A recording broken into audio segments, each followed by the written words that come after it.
Monsieur Macron, je ne suis pas venu ici pour vous flatter. Je ne suis pas venu pour adoucir mes mots, ni pour parler en politesse creuse. Je suis venu pour dire la vérité, car le temps des demi-vérités, des silences et des compromis sans courage est terminé. Pendant des siècles, l'Afrique a été traitée comme un terrain de jeu pour les puissances étrangères, une terre à exploiter, un peuple à diviser, un continent à contrôler. Vous appelez cela un partenariat. Nous appelons cela domination.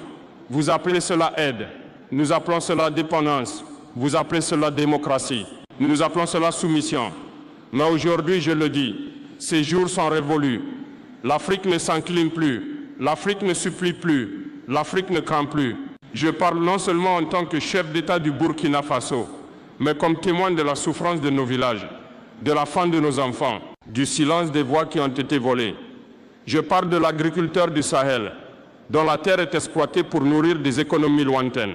Je parle du mineur du Congo, dont l'or alimente des trésoreries étrangères pendant que sa famille dort affamée. Je parle de l'enseignant du Mali, dont la voix est étouffée par le poids des contrats étrangers et des armées étrangères.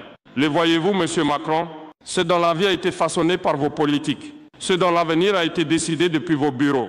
L'Afrique ne se contentera plus d'observer. L'Afrique ne restera plus silencieuse. L'Afrique écrira sa propre histoire.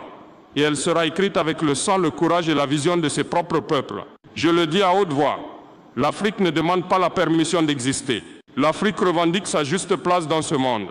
Nous ne laisserons plus l'histoire s'écrire sans nous, ni le destin nous être volé.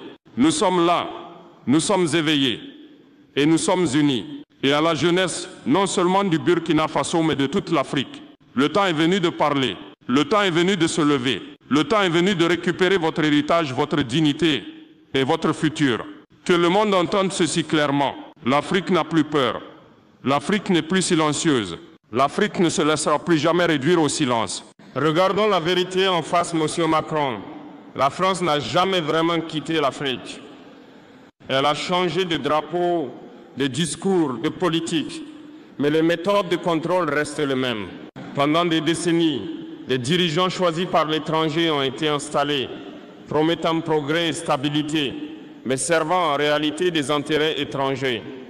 Les banques contrôlées de loin ont dicté le destin de nos nations. Les mines et les ressources, l'or, l'uranium, les diamants ont été pillés, tandis que les villages restaient dans l'obscurité, tandis que les enfants avaient faim, tandis que les mères pleuraient pour de l'eau. Souvenons-nous de l'histoire. Depuis la conférence de Berlin jusqu'à l'ère des indépendances, les promesses de liberté ont souvent été des illusions. Même après l'indépendance, les puissances étrangères ont conservé leur influence par les bases militaires, par les accords commerciaux et par les interventions secrètes. Comment prétendre apporter la liberté quand des armées étrangères restent présentes sur le sol africain comme une chaîne invisible autour de nos nations? Comment prétendre au partenariat quand des multinationales pillent nos ressources pendant que nos peuples vivent dans la pauvreté? Les mines du Burkina Faso, les champs du Mali, les forêts du Congo ont été exploitées pendant des siècles, non pour enrichir nos peuples, mais pour enrichir des puissances lointaines. Et pourtant, malgré tout cela, l'Afrique a survécu. Malgré les chaînes, malgré l'exploitation, malgré la trahison, nos cultures, nos langues et nos esprits sont restés intacts. Nous avons été patients, trop de générations ont souffert en silence. Mais aujourd'hui, cette patience devient action. La nouvelle génération africaine ne tolérera plus les promesses vides. Nous reprenons notre histoire, nous reprenons nos terres, nous reprenons notre dignité, nous reprenons notre avenir. Monsieur Macron, comprenez ceci, nous ne haïssons pas, nous ne cherchons pas la vengeance.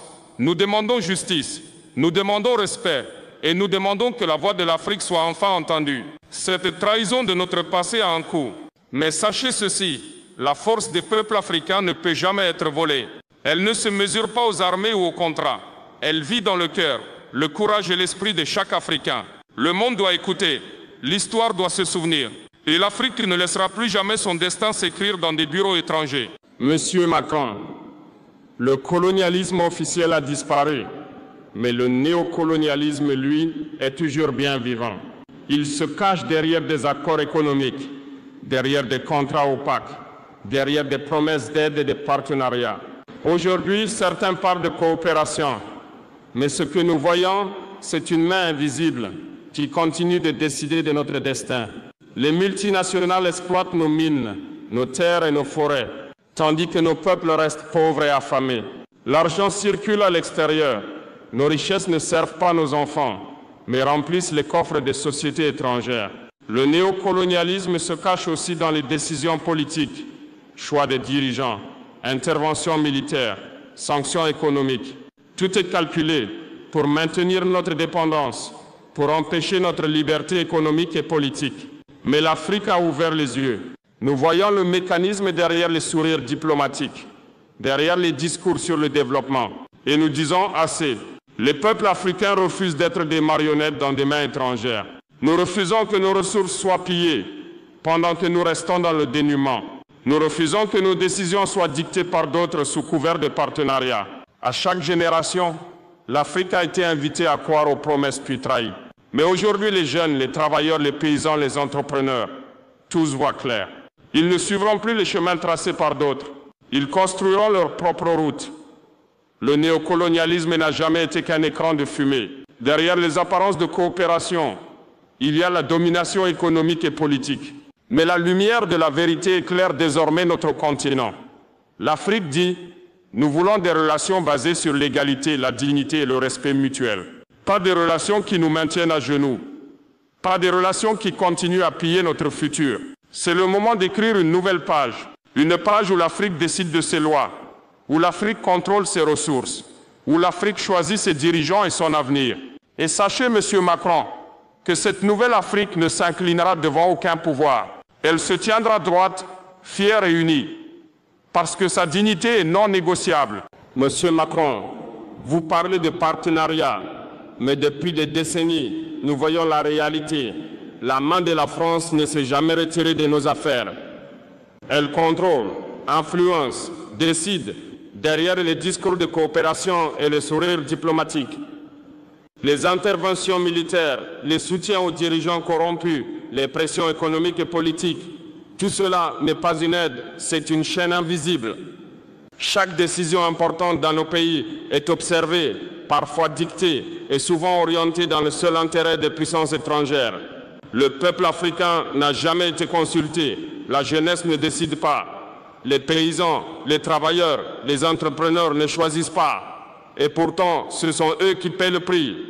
Nous avons vu des élections manipulées, des gouvernements imposés, des contrats signés dans des bureaux étrangers, tandis que nos terres et nos richesses étaient bradées. Et à chaque fois, on nous a vendu l'idée que c'était pour notre bien. Mais qui peut croire à ce bien quand nos enfants meurent de faim, quand nos écoles manquent de livres, quand nos hôpitaux manquent de médicaments et quand nos forêts et nos mines servent à enrichir d'autres nations? Nous ne demandons pas la confrontation, nous demandons la vérité.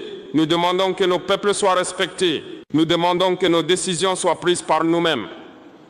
Nous demandons la fin de cette ingérence qui a trop duré. Nous n'acceptons plus de voir nos dirigeants manipulés, nos économies dictées, nos peuples ignorés. Nous exigeons une Afrique maîtresse de son destin.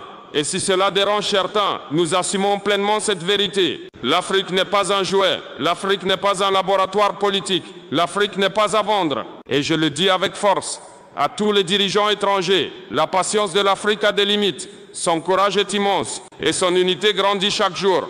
Aujourd'hui, nous posons un acte historique, dire stop à l'ingérence, dire stop au néocolonialisme, dire oui à la souveraineté, oui à l'unité et oui à l'avenir de nos peuples. Mesdames et messieurs, notre véritable ennemi n'est pas seulement à l'extérieur, il est aussi à l'intérieur. Parmi nos élites, ceux qui ont choisi l'argent et le pouvoir au détriment de leur peuple. Ces dirigeants volent les ressources, signent des contrats sans consulter leurs citoyens, vivent dans le luxe pendant que les villages souffrent. Ils ferment les yeux sur la pauvreté, la faim et l'injustice. Ils prétendent représenter leur peuple, mais servent des intérêts étrangers. À ceux qui trahissent l'Afrique pour quelques billets ou des promesses, je dis ceci, vous ne pouvez pas servir deux maîtres. Soit vous êtes au service de votre peuple, soit vous êtes au service de ceux qui nous ont opprimés pendant des siècles. L'histoire se souviendra de votre choix. Ces élites agissent comme si le continent leur appartenait. Elles signent des accords qui détruisent nos économies, créent des dettes impossibles à rembourser et condamnent nos enfants à un avenir incertain. Mais sachez ceci, Votre temps est compté. L'influence que vous croyez éternelle s'effrite.